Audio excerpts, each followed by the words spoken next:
Halo anak-anak yang dikasihi Tuhan. Salam sejahtera untuk kita semua. Bagaimana kabarnya hari ini?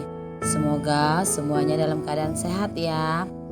Hari ini kita akan belajar tentang pendidikan agama Katolik dan budi pekerti kelas 1 dengan materi tanda salib.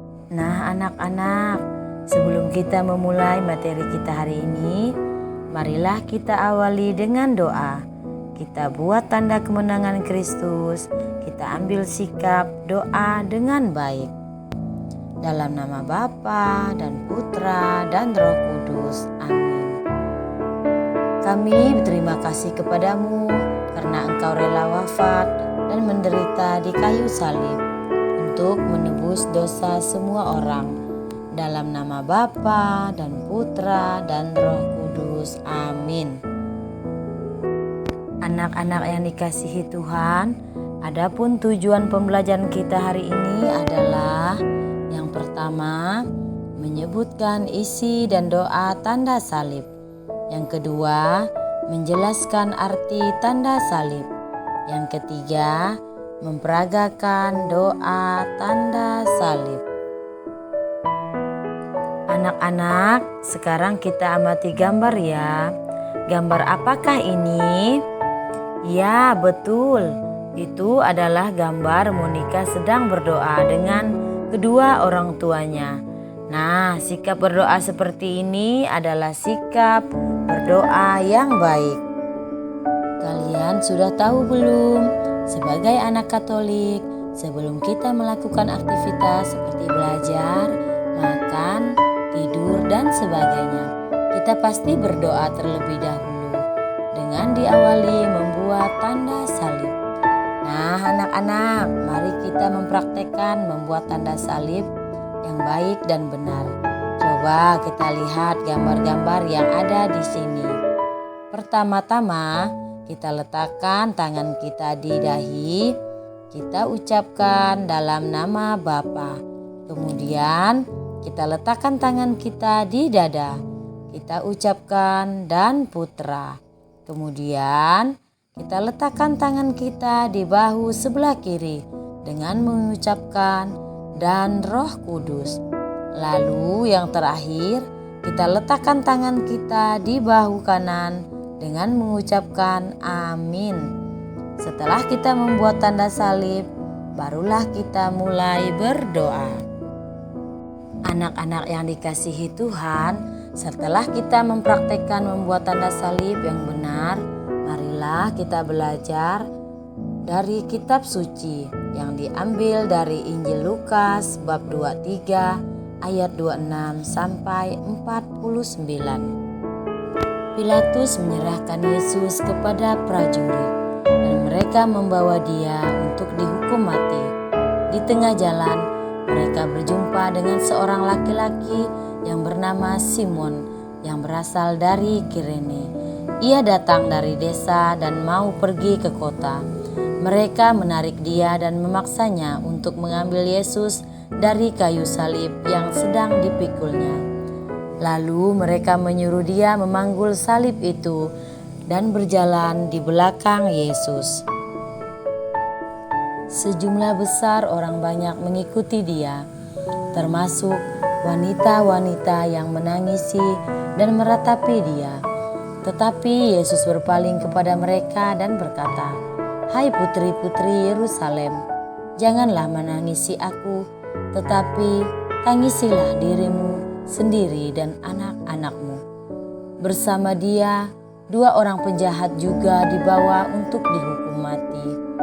Ketika mereka sampai di tempat yang disebut Tengkorak, mereka menyalibkan dia di sana bersama dengan kedua penjahat itu, seorang di sebelah kanannya dan seorang di sebelah kirinya.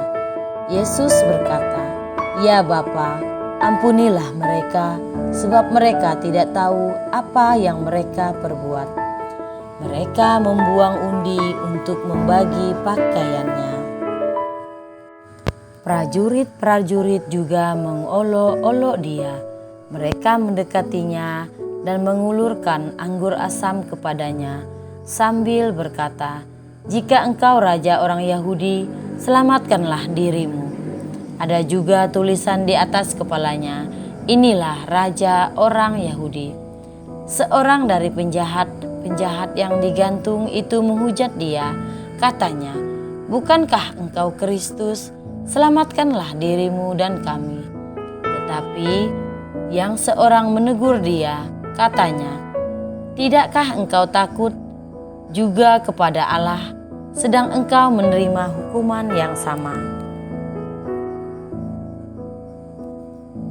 Ia berkata, "Yesus, ingatlah aku apabila engkau datang sebagai raja." Kata Yesus kepadanya, "Aku berkata kepadamu, sesungguhnya hari ini juga engkau akan ada bersama-sama dengan aku di dalam Firdaus."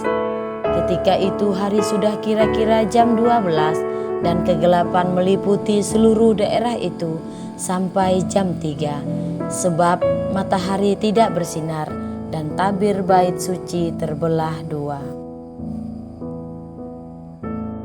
Lalu Yesus berseru dengan suara nyaring, "Ya Bapa, ke dalam tanganmu kuserahkan nyawaku."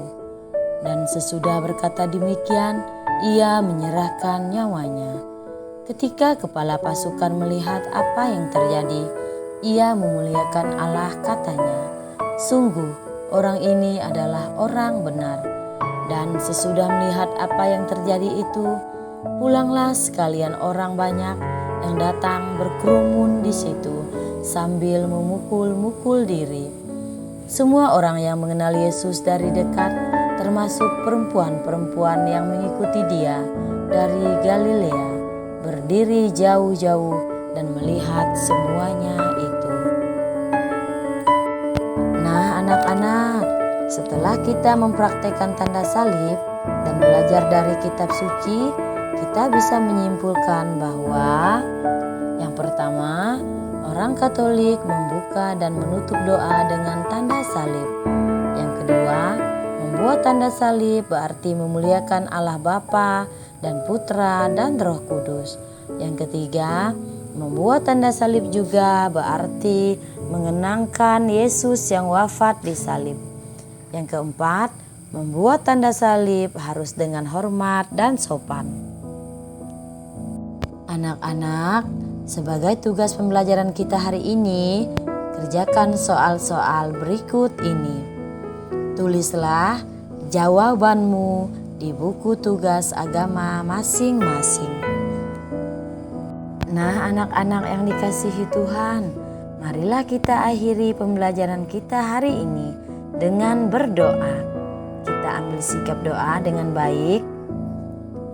Dalam nama Bapa dan Putra dan Roh Kudus. Amin. Tuhan Yesus, terima kasih atas pengorbanan dan cinta-Mu kepada kami. Bantulah kami selalu untuk selalu berdoa dan menghormati salib-Mu. Dalam nama Bapa